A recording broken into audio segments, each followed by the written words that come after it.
Thank you, Mr. Chairman. Thank all of you, and I add my voice of thanks and gratitude to all of you for your service and to your families as well. I wanted to ask General Hokanson, West Virginia is the home to some of the National Guard Special Forces capabilities, including the Special Operations Detachment Europe and the 2nd Battalion 19th Special Forces Group. Can you speak to the importance of the Guard's Special Forces capabilities and what they contribute to the joint force? Yes, Senator, it's an incredible capability. When you look at the two Special Forces groups that are not on the active component, they're both in the Army National Guard. And if you go back really to the early days of 9/11, it was Guard Special Forces folks that were there, and they have served admirably around the globe ever since that time. For us, it's something we work very closely with Special Operations Command to make sure that we make the ability for those leaving active duty to come into the National Guard, and then also to recruit those directly out of the National Guard into our formations.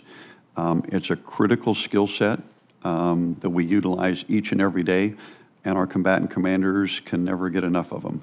So we're doing everything we can to recruit and retain and provide those bonuses and incentives to keep them in our formations. So you have a transition pipeline from active to for the Special Forces talents. Is that what you're saying? Absolutely, ma'am. Yeah, good. I would note that in the early days of 9/11, when the Special Forces deployed, we lost the good West Virginian at the very beginning of that, and he was in Special Forces National Guard. This is kind of a technical question, and I'm going to ask it, but I'm not sure exactly what I'm asking in terms of the technical parts of it. Accurate positioning, navigation, and timing, and GPS services are essential to U.S. critical infrastructure and for military operations. So our state is one of the states of West Virginia to participate as a test site for the National Guard's National Integration of Time Resiliency for Operations, or called NITRO. Could you tell me a little bit about NITRO and where you see that's going and how important that is? Yes, ma'am. It's a very important capability because it provides alternate resilient timing for GPS, and many of our systems operate on that. Currently, we have 6 states that have fielded it, and we're working very closely to support the states because this provides that capability to the states and local first responders in the case there's a loss of the GPS terrestrial signal.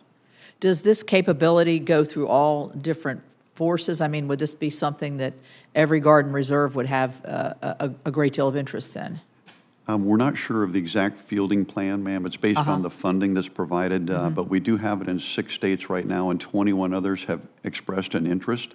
So we're looking at the long-term viability of this, or if there are other alternate capabilities that provide the same. Right. Does anybody else want to speak to that? Let me ask a question on cybersecurity. I know I'm assuming that all of you have certain cybersecurity components. Is it growing? How important is it to you? And is there a coordinating aspect of this across the forces? So I'm going to start over here with General Bellin. I think, acknowledging we're in the information age, it's only going to get more important. It's vital to everything we do.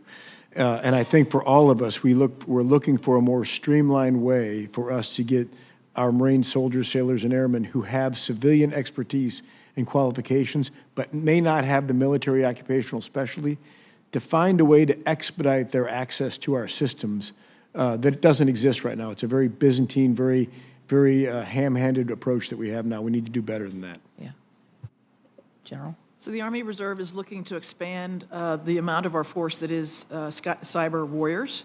We're growing out a cyber protection brigade, adding in additional capabilities. And I meet once a quarter with the Army Cyber Lead, along with the Army National Guard Director, and we coordinate activities to make sure that we're not hitting the training pipeline too heavy, too fast. We're trying to make sure that we're all in sync as we go forward, looking to 2030. Okay, I'm going to go to the Admiral next. I'm going to skip you. So cyber is a growth area for the Navy and the Navy Reserve. So we currently have about 8,000 sailors within our information warfare community, and we continue to work very closely with Cybercom as well as our Fleet Cyber, which is 10th Fleet, to ensure that the creation of our cyber protection teams and offensive cyber capability continues to mature. Where I see this happening most effectively is also related to our recruiting initiatives, because we've got some Absolutely. fantastic civilians that can walk in the door immediately, and we can do direct commission.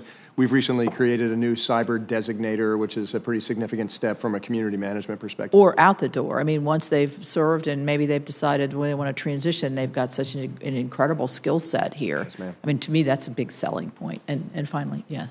Yes, ma'am. The absolutely a growth industry within the Air Force Reserve, currently getting into mission assurance, increasing in defensive and offensive cyber operations, and absolutely looking always towards leveraging our civilian experience and taking that to Right. benefit the reserve as well. Right. So General Hokanson, did you have you want to wrap it up on cyber? Yes, Senator. Obviously, we have 4,000 cyber professionals in the Guard. We're part of the Cyber National Mission Force and fully integrated to Cybercom. The one thing I would highlight, though, is we have state partnerships with 100 nations. One of their greatest requests is to help them with the cyber defense and network defense in their country. And we're finding when we look at misinformation campaigns that this is absolutely critical to helping our partners and allies. And that's something we leverage at every opportunity. Thank you all very much.